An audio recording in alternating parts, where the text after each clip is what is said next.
അപ്പോൾ നമ്മളിങ്ങനെ വോട്ട് തേടിയുള്ള യാത്രയിൽ ഇപ്പോൾ നമുക്കൊരു കന്നി വോട്ട് ചെയ്ത ഒരു കുട്ടീനെ കിട്ടിയിട്ടുണ്ട്. അപ്പോൾ എങ്ങനെ ഉണ്ടായിരുന്നു ആദ്യത്തെ വോട്ടല്ലേ, ഒരു എക്സ്പീരിയൻസ് എങ്ങനെ ഉണ്ടായിരുന്നു? എക്സ്പീരിയൻസ് ആയിരുന്നു. ഓരോ വോട്ടും ഓരോ പൗരന്മാരുടെ ഇതാണല്ലോ.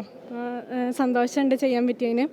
അപ്പോൾ ഇന്നത്തെ കാലത്ത് ഈ ജെൻസി പിള്ളേരൊന്നും വോട്ട് ചെയ്യുന്നതിനോട് അത്ര യോജിക്കുന്ന ആൾക്കാരല്ല. കാരണം വോട്ട് ചെയ്തില്ലെങ്കിലും കുഴപ്പമില്ല എന്ന് അങ്ങനെ വിചാരിക്കുന്ന ആൾക്കാരാണ്. അപ്പോൾ നിങ്ങളുടെ അഭിപ്രായത്തിൽ എങ്ങനെയാണ് നിങ്ങൾക്ക് തോന്നുന്നത്?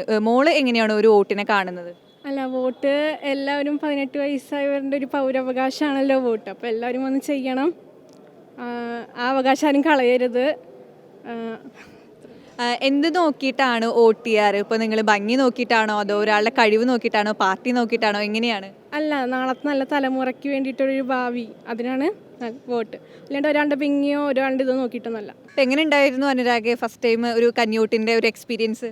നല്ലൊരു എക്സ്പീരിയൻസ് ആയിരുന്നു. ഇത് ആദ്യത്തെ ഒരു ഇതല്ലേ, അപ്പോൾ അതുകൊണ്ട് തന്നെ കുറേ ടെൻഷനൊക്കെ ഉണ്ടായിരുന്നു, എങ്ങനെയായിരിക്കും അതിൻ്റെ പ്രൊസീജിയർ സംഭവങ്ങളൊക്കെ. പക്ഷേ വളരെ കൂളായിട്ടാണ് എല്ലാം ചെയ്യാൻ പറ്റിയത്. കാരണം എല്ലാവരും നല്ല സഹകരിച്ച് കാര്യങ്ങളൊക്കെ എങ്ങനെ ചെയ്യേണ്ടതെന്നൊക്കെ മുൻകൂട്ടി പറഞ്ഞു തന്നു. അപ്പോൾ പിന്നെ അത് ആ ഒരു ടെൻഷൻ ഉണ്ടാകുന്നില്ല. അപ്പോൾ ഇനി നല്ലൊരു സ്ഥാനാർത്ഥിക്ക് കൂടെ നമ്മൾ നിന്ന് കഴിഞ്ഞാൽ നമ്മുടെ നാട് നന്നാവും. അപ്പോൾ അതിൻ്റെ ഒരു വെയിറ്റിങ്ങിലാണ്. അപ്പോൾ അനുരാഗിനെ പോലൊക്കെ ഉള്ള ഈ ഒരു ഏജിലുള്ള കുറേ പേരുടെ ചിന്താഗതി എന്ന് പറയുന്നത് വോട്ടൊന്നും ചെയ്യേണ്ട ഒരു ആവശ്യമില്ല, കാരണം അങ്ങനത്തെ ഒരു മെൻറ്റാലിറ്റിയാണ്. അപ്പോൾ അങ്ങനെയുള്ളവരോട്, അനുരാഗിൻ്റെ ഈ ഒരു ഏജിലുള്ള ആൾക്കാരോട് അനുരാഗിന് പറയാനുള്ളത് എന്താണ്?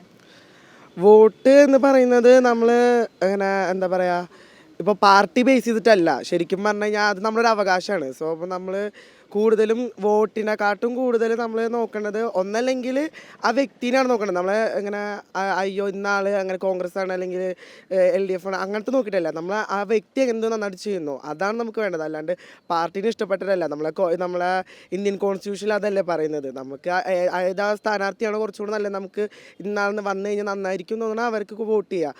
അപ്പോൾ എനിക്ക് അവരടുത്ത് പറയാനുള്ളത്, നമ്മൾ പാർട്ടി ബേസ് ചെയ്തിട്ടല്ല വോട്ട് ചെയ്യേണ്ടത്, നമ്മൾ ഒരാളെ വ്യക്തിനെ നോക്കിയിട്ട് വോട്ട് ചെയ്യാൻ നോക്കുക.